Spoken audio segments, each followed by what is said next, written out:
is Preeti and I am working in LG company GSM Mobiles and I am from Hyderabad. मैं आपका series देख के बहुत impress हुआ, सो मैं इस्लाम कबूल करना चाह रही।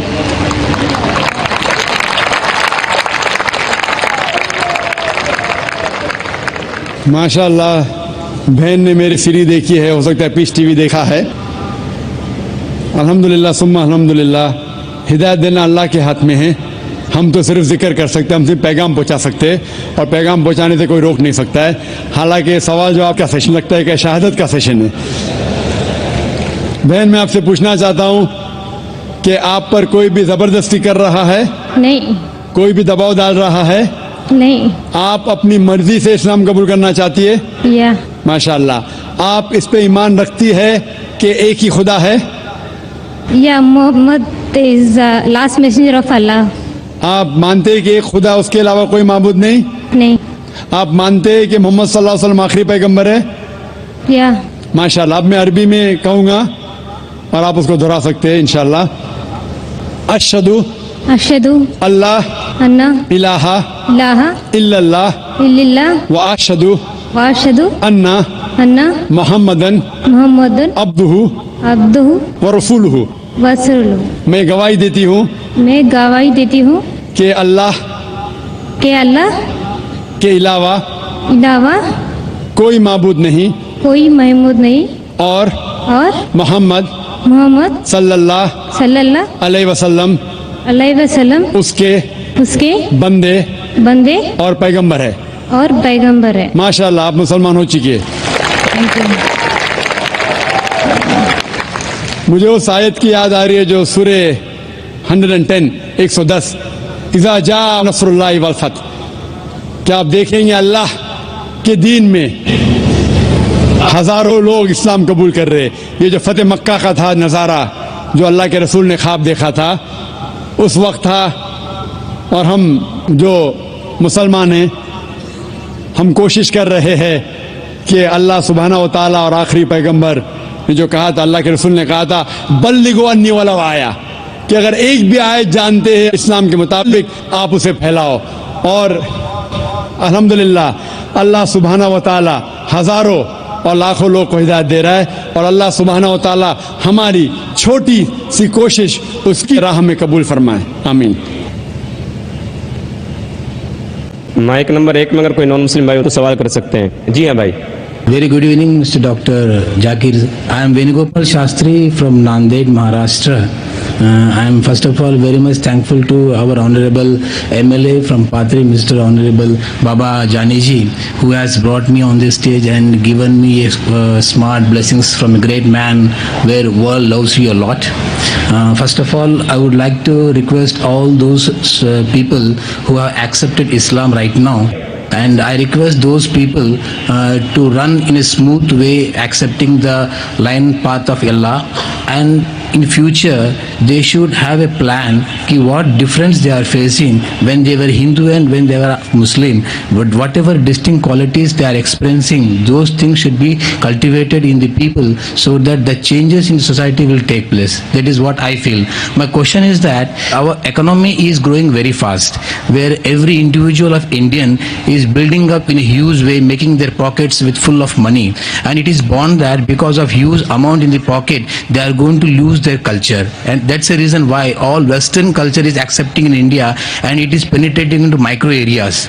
Now the question is that because of your spiritual speeches, because of your what I mean to say, the message given by Allah to the people, what you are passing on, that is penetrating into deep corners of our people, and because of which in future if something goes wrong, I mean to say that human, as it is written in Quran also, ki girls of our houses, they may come outside, do some illegal things. Even some people, son may treat their parents illegal way. These things are written in the Quran. Because of your speeches, if those things will never happen on this universe, then do you mean to say that whatever written in Quran is true or false? Thank you for that. भाई ने अच्छा सवाल पूछा। सवाल के पहले ये कहा है कि जो बहन और भाई इस्लाम कबूल कर रहे हैं, आप इस्लाम कबूल करने के बाद ये देखिए कि इस्लाम का पालन करे और ये देखिए कि हिंदू मज़हब और इस्लाम में क्या यकसानियत थी, क्या इख्तिलाफ था, और भाईचारा बढ़ाना चाहिए और लोगों को आपका नया पैगाम पहुंचाना चाहिए। भाई ने सवाल किया कि वेस्टर्न कल्चर हमारे घर में आ रहा है, हिंदुस्तान में आ रहा है और ये पर्क्यूलेट कर रहा है, और जिस तरीके से कुरान में लिखा है वो जिक्र कर रहे हदीस के बारे में, कई सही हदीस है और कुछ बात कुरान में भी लिखी है कि क़यामत के दिन जो हशर होगा, नफ्सा नफ्सी का हशर होगा, और ये लिखा है किस तरीके से औरत बर्ताव करेंगे, किस तरीके से इंसान भटकेंगे। वो ये कह रहा है कि आपके पैगाम की वजह से ये चीज़ जो कुरान और हदीस में लिखी है ये इस चीज़ को रोक रही है, तो क्या ये होगा कि नहीं होगा, और जो कुछ कुरान में लिखा है मुस्तकबिल के बारे में क्या ये अमल में आएगा कि नहीं। भाई साहब, मैं तो कोशिश कर रहा हूँ, मैं छोटा इंसान हूँ, मैं कोई आलिम नहीं हूँ, न अपने आप को मौलाना कहता हूँ, मैं तो एक तालिब इल्म हूँ। जिस तरीके से अल्लाह के रसूल ने कहा बल्लिगो अन्नी वाला आया, तो मैं कोशिश कर रहा हूँ अल्लाह के रसूल के पैगाम और इस्लाम के पैगाम को फैलाऊँ। जो भी थोड़ा बहुत जानता हूँ मैं उसको फैला रहा हूँ, और ये वेस्टर्न टेक्नोलॉजी का इस्तेमाल कर रहा हूँ। जो टेक्नोलॉजी जो है मीडिया, इसके बारे में कल जिक्र करूँगा। नुकसानात भी फ़ायदे भी है, हमें नुकसानात को फ़ायदे में बदलना चाहिए। कल उसका टॉपिक है media and Islam war of peace, media और इस्लाम जंग या अमन। तो मैं कोशिश करता हूँ कि जिस मीडिया के ज़रिए अक्सर हराम काम हो रहा है उसको हलाल में तब्दील करूँ। ये नाचीज़ की कोशिश है, अल्हम्दुलिल्लाह थोड़ी बहुत कोशिश है, उससे आप देखते हैं कि करोड़ों लोग देख रहे हैं, अल्लाह ताला उनको हिदायत दे रहा है। लेकिन जो कुछ कुरान में लिखा है, जो कुछ हदीस में लिखा है, सही हदीस में, वो 100% इंशाअल्लाह ज़रूर होगा, इंशाअल्लाह, कितनी भी हम कोशिश करें। लेकिन ये कहना कुरान में लिखा है, कुरान में लिखा है सूरह सबा में, सूरह नंबर 34 आयत नंबर 28 में, वमा अरसलनाका इल्ला काफ़तल लिन्नास बशीर व नज़ीर, कि हमने भेजा एक आलमी पैगंबर मोहम्मद सल्लल्लाहु अलैहि वसल्लम को, तो लोगों को बशारत दे, सीधा राह दिखाए और बुराई से रोके।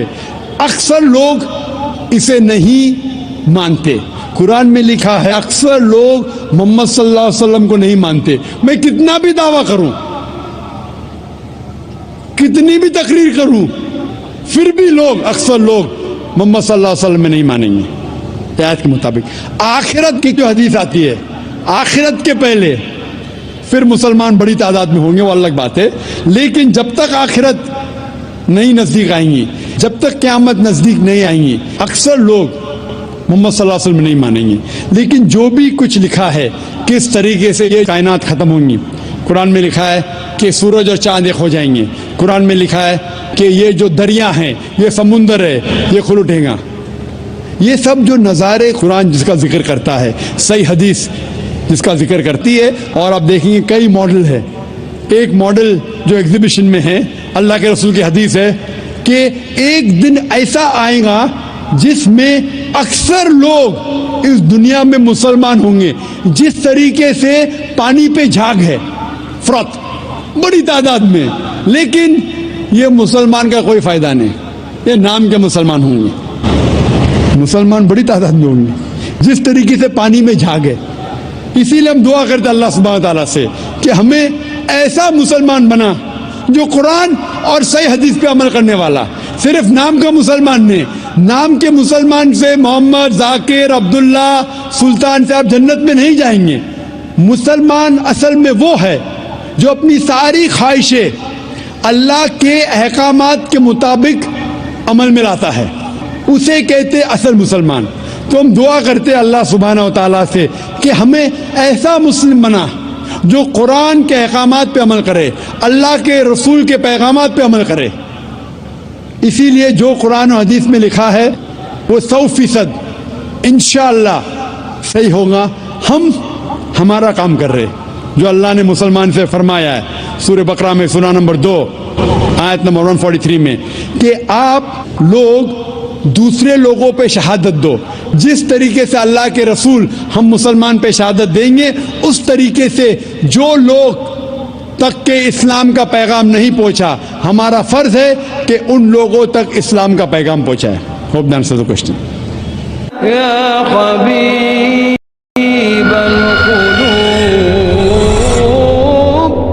माइक नंबर 2 में अगर कोई नॉन मुस्लिम भाई हो तो सवाल कीजिए। अस्सलाम वालेकुम डॉक्टर साहब, मैं अशोक यादव, मैं इस्लाम कबूल करना चाहता हूं सर।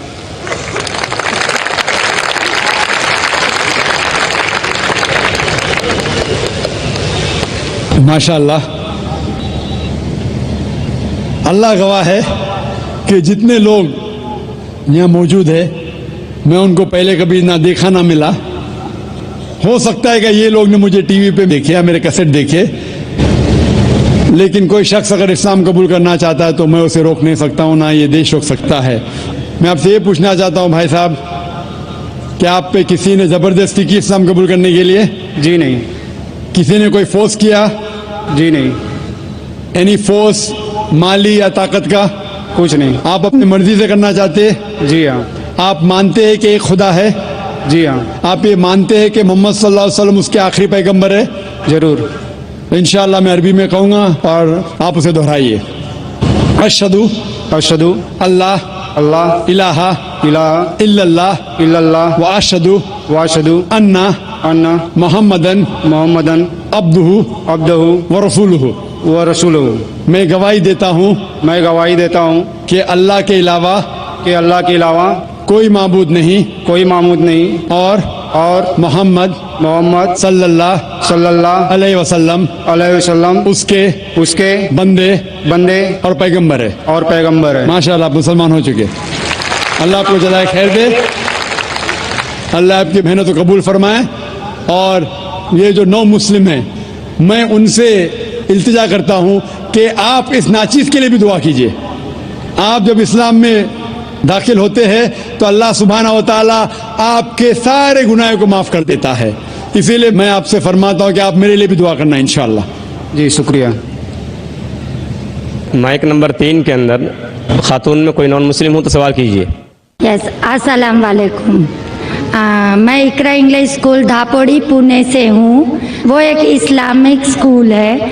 मैं वहाँ 7 साल से पढ़ा रही हूँ एज अ टीचर। एंड सब मुसलमान बच्चे प्लस उसमें क्रिश्चियनिटी है, हिंदू है, सब टाइप के बच्चे वहाँ पढ़ रहे हैं।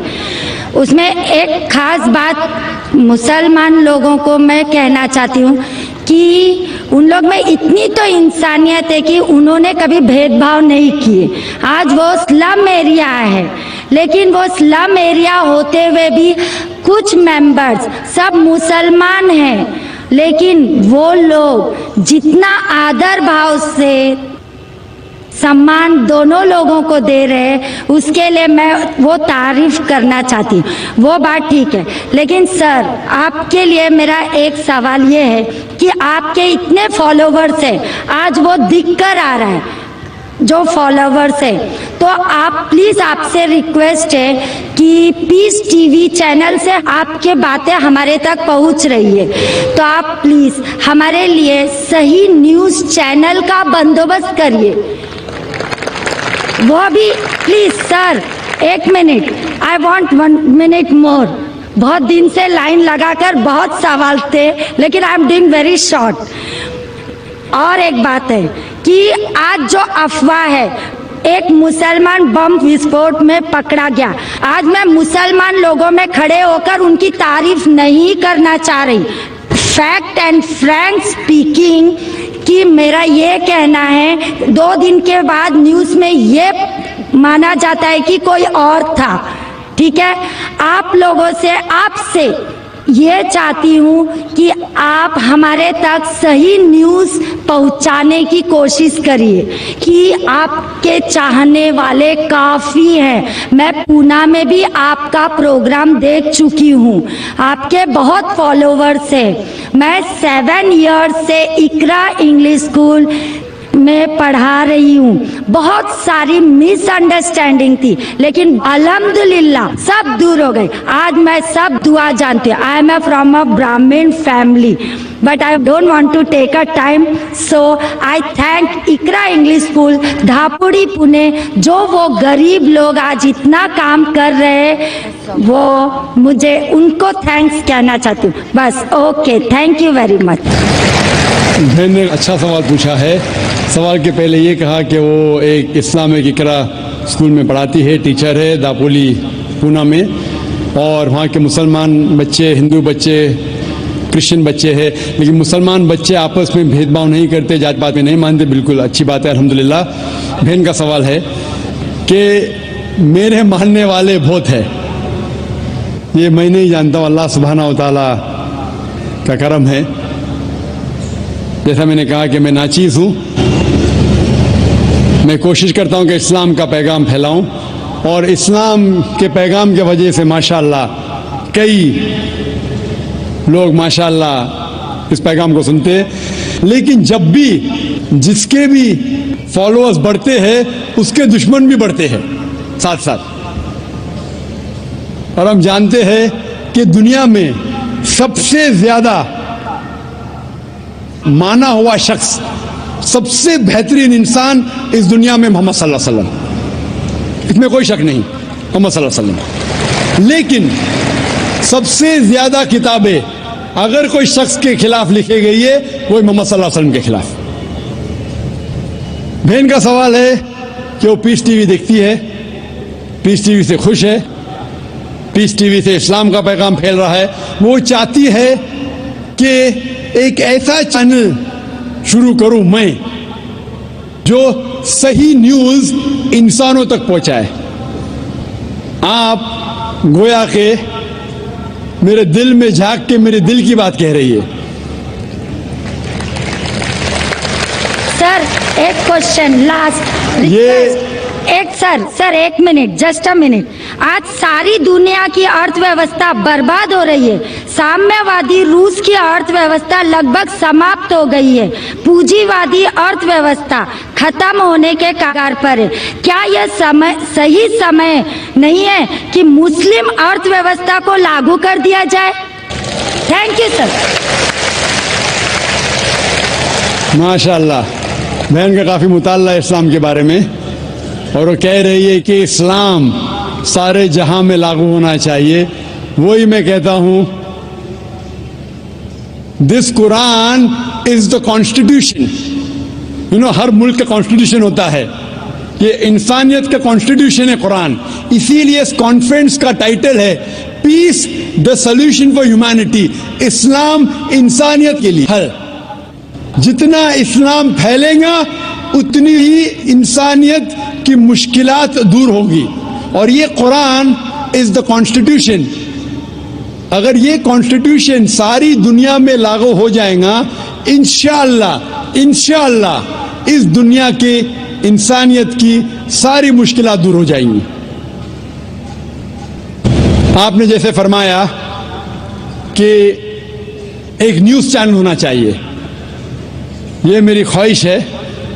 कई साल पहले ख्वाहिश थी कि एक इस्लामिक चैनल शुरू करूं, और जानता हूं कि इस्लामिक चैनल शुरू करना ये कोई खाने की बात नहीं, इट्स एन हरक्यूलेन टास्क। शुरू करने के बाद इस्लाम के मुताबिक, कुरान और हदीस के मुताबिक चलाना तो और मुश्किल काम है। ये अल्लाह ताला, और मैं हमेशा समझता हूं कि अगर जो भी चीज़ आप करना चाहते हैं, आपको जो भी अल्लाह ताला ने दिया है वसाइल, उससे शुरू करो। आपके पास 100 रुपया, शुरू करो, रुको मत, जब वसाइल आएंगे तो शुरू करूंगा। हमने शुरू किया हमारे इदारे के जरिए, अल्लाह ताला ने हमारी मेहनत को कबूल फरमाया। अभी एक पीस टीवी माशाअल्लाह है, जो तकरीबन 3 साल पहले शुरू हुआ, 2 साल 10 महीने, और अल्लाह की मदद है, अल्हम्दुलिल्लाह सुम्मा अल्हम्दुलिल्लाह। ये पीस टीवी अभी सारी दुनिया में मौजूद है। 3 महीने पहले सिर्फ साउथ अमेरिका में मौजूद नहीं था, अल्लाह की मदद से 3 महीने से साउथ अमेरिका में भी मौजूद है। क्योंकि साउथ अमेरिका में अंग्रेजी बहुत कम लोग बात करते हैं, क्यों हम कोशिश करें, लेकिन अल्लाह ताला ने वो भी कर दिखाया अल्हम्दुलिल्लाह। और हमारा इरादा है कि एक पीस नेटवर्क हो, और उस पीस नेटवर्क में एक चैनल पीस न्यूज भी हो। मैं चाहता हूं कि आप दुआ करें, एक ऐसा चैनल हो जो सही न्यूज दे। अक्सर channel, news channel, they are governed by politicians. तो न्यूज चैनल की आमदनी है, they behave like groups supporting political parties और डिफरेंट व्यू पॉइंट्स। कोई भी चैनल लो आप, उनकी जो आमदनी है वो एडवर्टीजमेंट नहीं है, दे आर प्रेशर ग्रुप्स। और मैं जानता हूं, जैसे मैं तकरीर में कहा था, इस टेररिज्म मुस्लिम मोनोपोली, क्या आतंकवाद मुसलमान की विरासत है, पूना में आपने सुना होगा। और मैंने कहा था कि मेरे नजदीक ये पॉलिटिशियन है जो मेन जिम्मेदार है आतंकवाद के। और एक न्यूज चैनल कायम करना विदाउट पॉलिटिकल सपोर्ट, मैं नहीं जानता कोई न्यूज चैनल आज है जो पॉलिटिकल सपोर्ट के बिना चल रहा है। न्यूज चैनल कायम करना बहुत मुश्किल है। न्यूज चैनल कायम करके कुरान और हदीस के मुताबिक चलाना बहुत बहुत मुश्किल है। मैं चाहता हूं कि आप सब दुआ करें कि अल्लाह सुब्हाना व तआला हमसे ये भी काम करवाए कि इंशाअल्लाह मुस्तकबिल में एक ऐसा चैनल हो जो सिर्फ मुसलमानों के लिए नहीं, गैर मुसलमानों के लिए भी एक साफ सुथरा न्यूज चैनल हो जो हक की बात फरमाए। क्योंकि अल्लाह ताला फरमाते सूरह इसरा में सूरह नंबर 17 वर्स नंबर 81 में, वकुल जाल हक वज़ाकल बातिल इन्नल बातिल कान ज़हूका, कहो कि हक आ चुका है और बातिल खत्म होने वाला है, क्योंकि बातिल फी नफ्से खत्म होने वाला है। Hope the answer the question is. एक से भाई सवाल कर सकते हैं। जाकिर हुसैन नाइक साहब, धन्यवाद। आपने आज काफ़ी अच्छी बातें बताई। मेरा नाम मनोहर रणपी से है। मैं महाराष्ट्रियन फैमिली से ताल्लुक़ रखता हूँ और कवि हूँ। मराठी में कवि बोलते हैं, उर्दू में शायर बोलते हैं आप लोग, और मराठी में गज़लें लिखता हूँ। तो इसके लिए काफ़ी उर्दू शायरों की दीवानों का अभ्यास मुझे करना पड़ा। आपने खुदा के तसव्वुर के बारे में आज लेक्चर दिया है, अलग अलग मज़हब में खुदा का तसव्वुर क्या होता है। तो आपके मुस्लिम कम्युनिटी में काफ़ी शायर है जिनका रुतबा बहुत बड़ा है। तो मैं ये पूछना चाहता हूँ कि इसमें सूफ़ीज़म को मानने वाले कई शायर हैं, जैसे अमीर खुसरो है, गालिब है। वो कहते हैं कि एक तू ही तो है जहाँ में सनम, फिर ये हंगामा है खुदा क्या है। इस तरीके से खुदा का तसव्वुर करने वालों को क्या आप इस्लाम कबूल करने वाले मानते हैं क्या, मुसलमान मानते हैं क्या? ये मुझे बताइए ज़रा। भाई साहब का सवाल है कि कवि है, शायर है, मनोहर भाई साहब भी माशाल्लाह शायर है। वो ये कहते हैं कि शायर जब खुदा का तसव्वुर बयान करता है अपनी कविता में या अपने शायरी में, तो क्या आप मानते हैं ये सही है कि गलत है? जो भी कवि, जो भी शायर खुदा का तसव्वुर बयान करता है अपने शायरी में या अपनी कविता में, अगर वो कुरान के मुताबिक है, अल्लाह के रसूल के मुताबिक है, तो वो सही कवि है, सही कविता है, सही शेर है। लेकिन अगर वो कुरान के खिलाफ है और सही हदीस के खिलाफ है तो गलत है। इसीलिए मैंने मेरी तकरीर में कहा कि एक तौहीद अल अस्मा व सिफात, अगर वो तौहीद अल अस्मा व सिफात, तौहीद रुबूबिया, तौहीद अल इबादा के खिलाफ नहीं है तो बिल्कुल सही है। लेकिन कई बार शायर बहक जाते हैं और खुदा का तसव्वुर करते करते बहक जाते हैं और शिर्क करते हैं। लेकिन अगर वो कुरान के मुताबिक है, सही हदीस के मुताबिक है, तो बिल्कुल सही है। और जितने भी शायर, मैं तो शायर नहीं हूँ, ना मैं उर्दू दान हूँ, मैं फारसी जानता हूँ, लेकिन जितने भी शायर है, सबसे बेहतरीन शायर जिसने अल्लाह सुब्हाना व तआला के बारे में कहा और इस्लाम का पैगाम बयान किया है, वो अल्लामा इकबाल। इसीलिए कल एक नशिश थी, शिकवा जवाब शिकवा, जो अल्लामा इकबाल का था माशाअल्लाह। उसने शिकवा किया अल्लाह से, किस तरीके से इंसान शिकवा करता है। काफी लोग ने फतवा लगाया कि वो काफिर है। बाद में उनने जवाब दिया, शिकवा का जवाब दिया, जवाब इतना बेहतरीन था माशाअल्लाह कि अल्लाह ने उनके कलाम में तासीर दी माशाअल्लाह। लेकिन जो भी कवि, जो भी शायर कोई भी शायरी करता है, कविता लिखता है, कुरान और सही हदीस के मुताबिक है, वो सही है। अगर इसके खिलाफ है, चाहे कोई भी मजहब का हो, तो वो गलत है। Hope that answers the question. Mike number 2 में अगर कोई नॉन मुस्लिम भाई हो तो सवाल कर सकते हैं। Yeah, I believe finally I got the time to ask the question. Okay, this is related to the topic you taught today, that is Islamic concept of God, or means you concluded with that. My question is, you used Surah chapter 112, and you said that it is the acid test for any religion or any concept which has to go through it.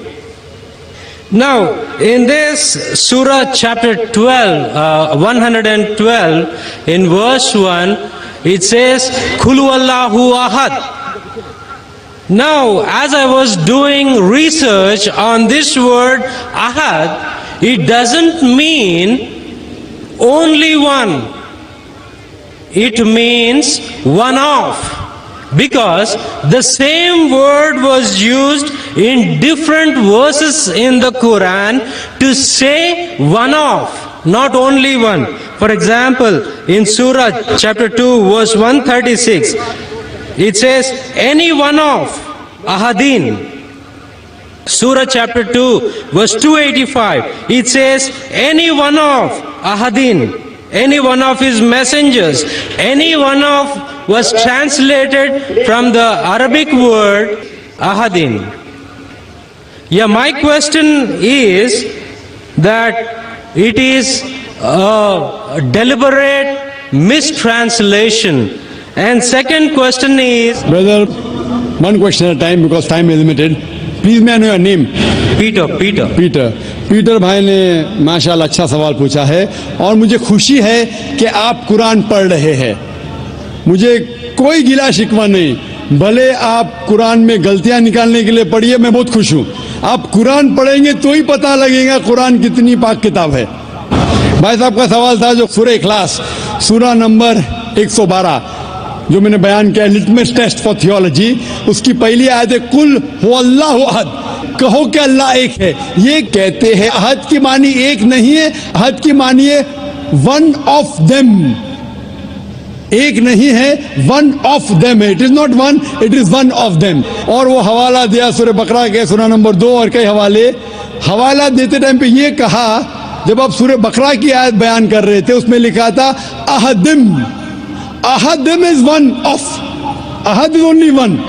तो आप खुद भले आप अरबी नहीं जानते, कुरान में लिखा है सूरह इखलास सूरह नंबर 112 आयत नंबर 1, कुल हुवल्लाहु अहद, वहां है अहदिम, तो गॉड इज वन।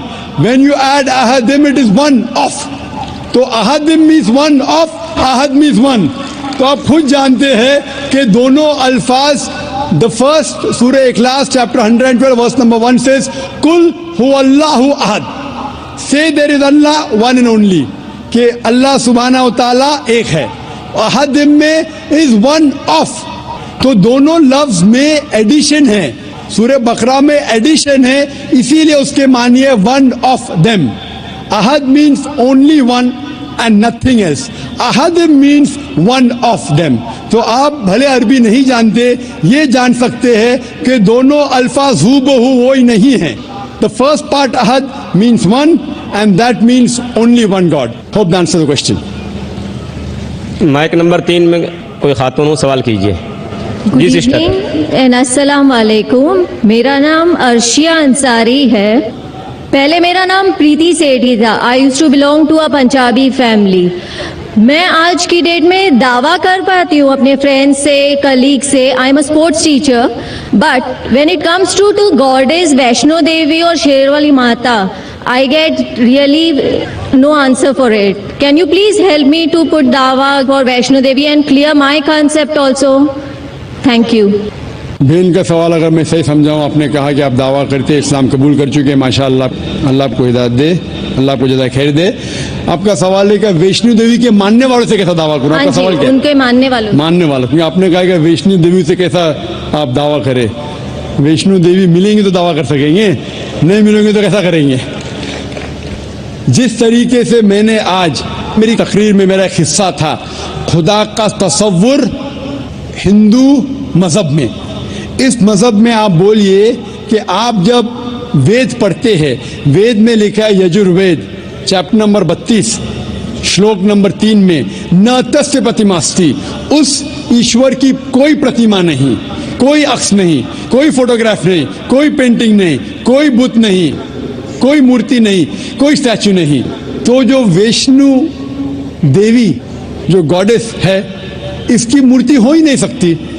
ये जो उन लोग को मिलता है दूसरी किताबों जो हिंदू मजहब के नीचे की किताबों में है।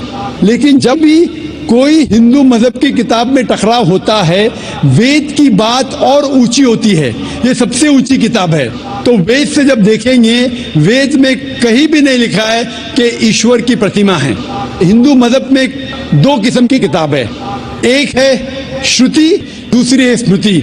श्रुति मतलब वो किताब जो ईश्वर की तरफ से आई हुई, स्मृति मतलब वो किताब जो इंसानों ने लिखी है। तो इंसानों की किताब में मिलावट हो चुकी है और इसमें कई चीजें हैं जो श्रुति के खिलाफ है। तो आप जब मुताला करेंगे, उनसे ये कहिए कि ये श्रुति में नहीं लिखा है। श्रुति मतलब वेद और उपनिषद।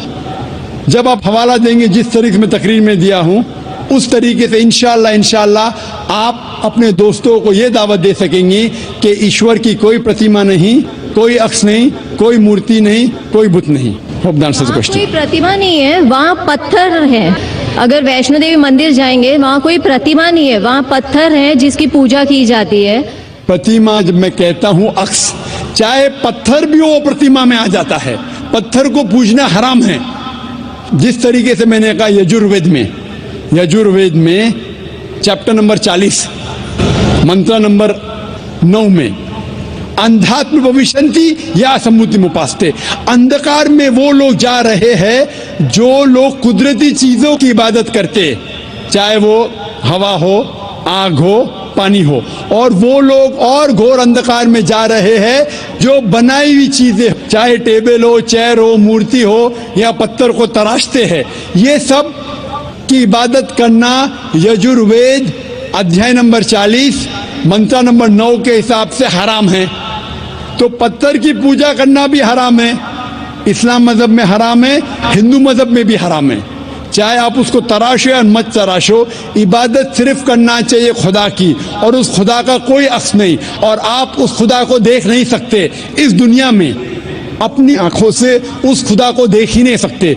लिखा है बाइबल में, कुरान में भी, हिंदू स्क्रिप्चर में, अगर आप खुदा की बराबरी कोई भी चीज से कर सके इस दुनिया में, चाहे वो आसमान की चीज हो या इस धरती की चीज हो, तो वो खुदा हो ही नहीं सकता। Hope the answer the question.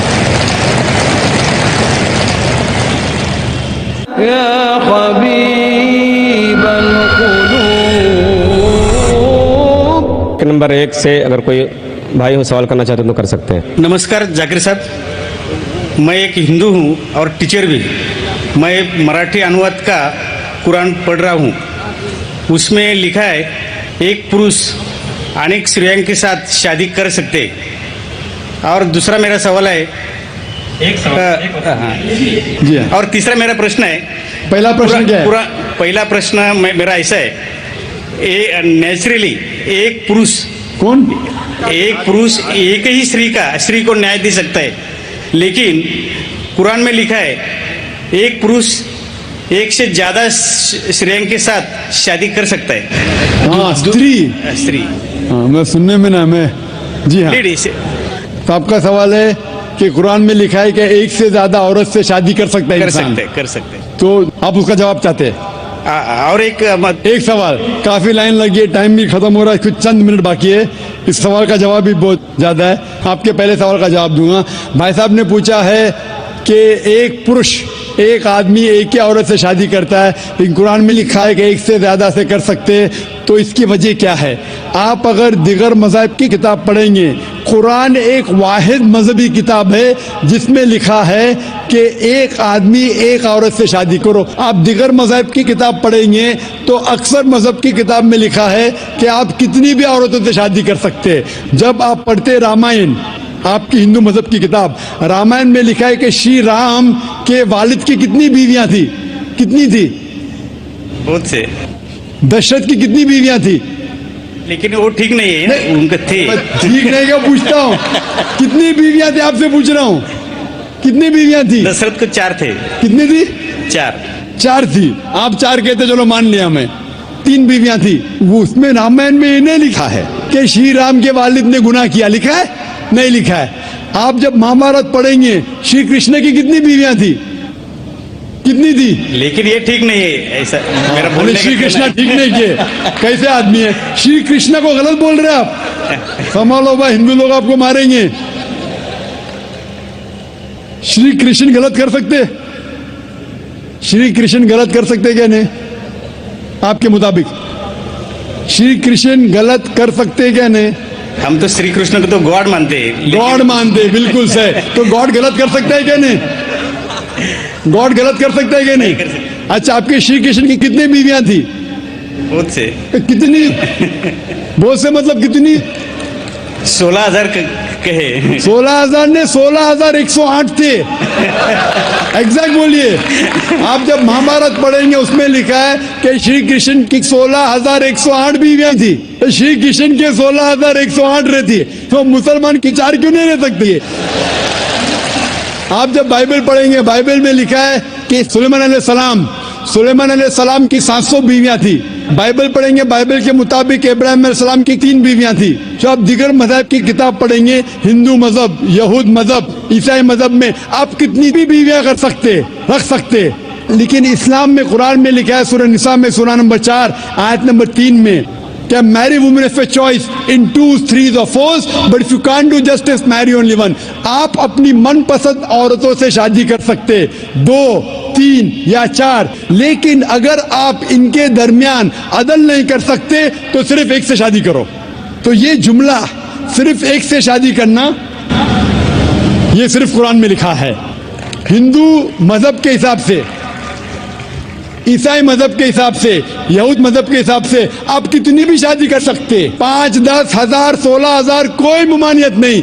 Quran में आप ज्यादा से ज्यादा कर सकते 4, लेकिन अगर बीवियों के दरमियान अदल नहीं कर सकते तो सिर्फ एक। तो ये आज सिर्फ कुरान में। अभी देखेंगे क्यों इस्लाम में एक मर्द को एक से ज्यादा बीवी करने की इजाजत है। आमतौर पे लड़की और लड़का, male and female are born in equal proportion. हाँ, लेकिन आप कोई भी डॉक्टर से पूछिए, जो बच्चों का डॉक्टर है, पीडियाट्रिशियन, वो कहेगा कि the female child is the stronger sex. जो फीमेल लड़की है, जो बच्ची है, वो लड़के से ज्यादा ताकतवर है मेडिकली। ताकतवर मतलब मेडिकल जर्म्स को फाइट करने के लिए, बीमारियों के खिलाफ लड़ने के लिए। A female child can fight the germs and disease is much better. So paediatric age itself में लड़के की मौत लड़की से ज्यादा है। जब जिंदगी आगे बढ़ती है, हम देखते हैं कि कई लोग मर रहे हैं एक्सीडेंट में, शराब की वजह से, ड्रग की वजह से, because of accident, because of war. अक्सर मर्द लोग ज्यादा मर रहे औरत से। आज की तहकीक ये कहती है कि दुनिया में औरत मर्द से ज्यादा है। सिर्फ न्यूयॉर्क के अंदर 10 लाख से ज्यादा औरतें मर्द से ज्यादा है। सिर्फ यूएसए में 7.8 million females, 78 lakh females are more than males. In Germany alone 50 lakh female male से ज्यादा है। यूके में सिर्फ 40 लाख औरतें आदमियों से ज्यादा है। रशिया में 90 लाख औरतें आदमी से ज्यादा है। अल्लाह सुब्हानहू व तआला जानता है कितनी लाखों औरतें, करोड़ों औरतें आदमी से ज्यादा है। सिर्फ चंद ममालिक में, इंडिया और दिगर थर्ड वर्ल्ड कंट्री में, औरतें मर्द से कम है। क्योंकि हिंदुस्तान में फीमेल इन्फेंटिसाइड है, फीमेल फीटिसाइड है। बच्चा पैदा होने के पहले पता चल जाता लड़की है तो उसको अबॉर्शन करो। लड़की पैदा होती है, तमिलनाडु गवर्नमेंट हॉस्पिटल के हिसाब से 10 लड़कियां जब पैदा होती है, 10 में से 4 का कत्ल किया जाता है। ये नाजायज चीज जब खत्म होगी तो हिंदुस्तान में भी लड़कियों की तादाद आदमियों से ज्यादा होगी। हम जब तहकीक करते पता चलता है कि दुनिया में करोड़ों औरतें मर्द से ज्यादा है। मिसाल के तौर पे आपकी बहन या मेरी बहन यूएसए में रह रही है और मार्केट सैचुरेटेड है, हर आदमी ने एक औरत से शादी कर ली, फिर भी 78 लाख 7.8 मिलियन फीमेल को शोहर नहीं मिलेगा।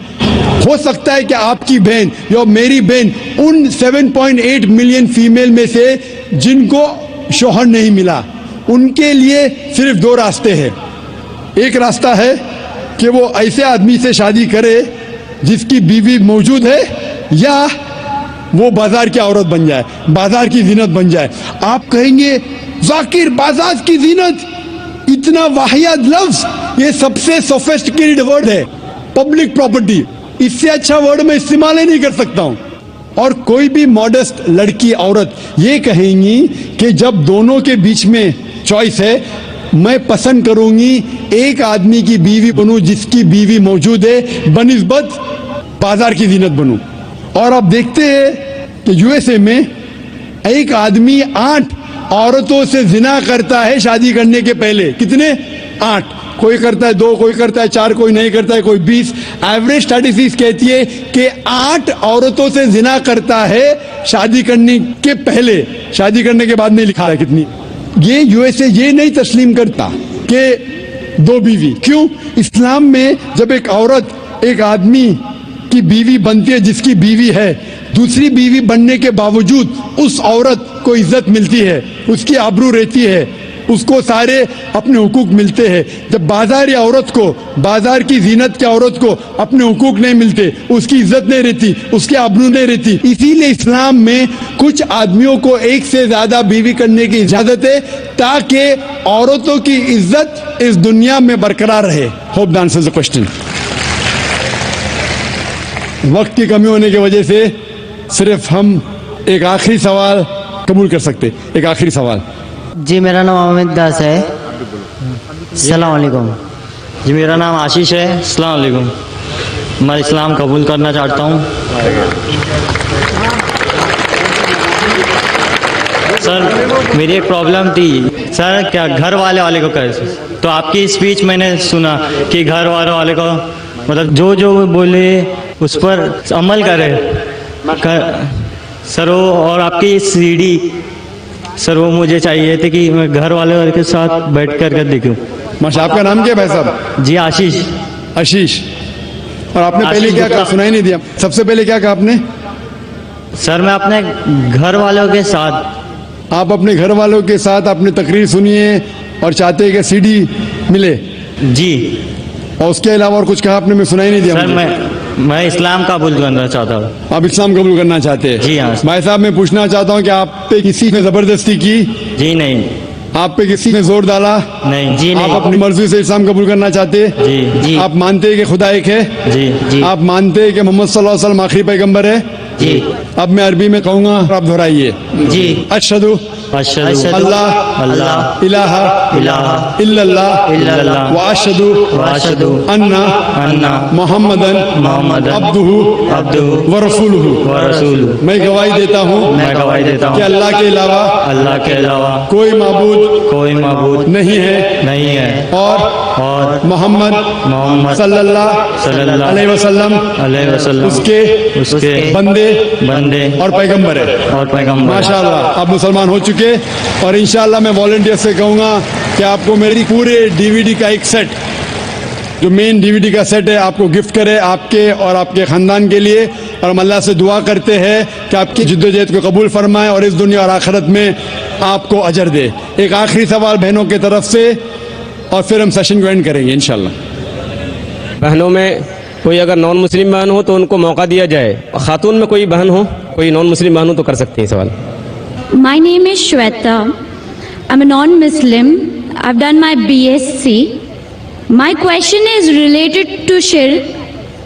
If a revered sister is pressurized by a non-Muslim family to first have a Hindu ritual ceremony for her marriage and then the nikah, is it permissible or will it be considered as a shirk? बहन ने सवाल किया है कि अगर एक नौ मुस्लिम, अगर उसके फैमिली प्रेशर करती है कि शादी के वक्त पहले हिंदू रिचुअल्स के हिसाब से शादी हो और फिर निकाह हो, तो क्या ये इजाज़त है? अक्सर गैर इस्लामिक शादियां जितने हैं, इस्लाम के अलावा दिगर मज़ाहिब के शादी है, उसके अंदर शिरकियाना कलमात होते हैं, उसमें शिरक होता है, तो ये करना बिल्कुल गलत है। और इवन इसके अलावा आप अगर कोर्ट मैरिज करती है, जिसे कहते हैं कोर्ट मैरिज, जब आप कोर्ट मैरिज करती है तो अब ये कबूल करती है कि हम में अगर इख्तिलाफ होगा तो ये कोर्ट का कानून मुझ पे लागू होगा, वो भी शिरक है, क्योंकि हमारा मुसलमान का कानून है कुरान। अगर निकाह करने के अलावा कोई सिविल मैरिज कोर्ट में करता है, मेरे मुताबिक वो भी शिरक है। हम मानते हैं कि अल्लाह सुब्हानहू व तआला खालिक है और ये कुरान हमारा कॉन्स्टिट्यूशन है। जब हम कोर्ट मैरिज करते हैं, हम ये मानते हैं कि ये कोर्ट के रूल्स हम पे लागू होंगे, वो भी शिरक है। तो निकाह सिर्फ कुरान और हदीस की रोशनी में होना चाहिए। अगर कोई दिगर मज़ाहिब के जो रिचुअल्स है जिसमें शिरकियाना कलमात है, या कोई डिफरेंट कंट्री है जो कहती है कि ये कानून सबसे आखिर है, उसका मतलब कुरान के ऊपर है, तो ये भी शिरक है, ये करना गलत है। Hope that answers the question. व आखिर दावाना अल्हम्दुलिल्लाहि रब्बिल आलमीन।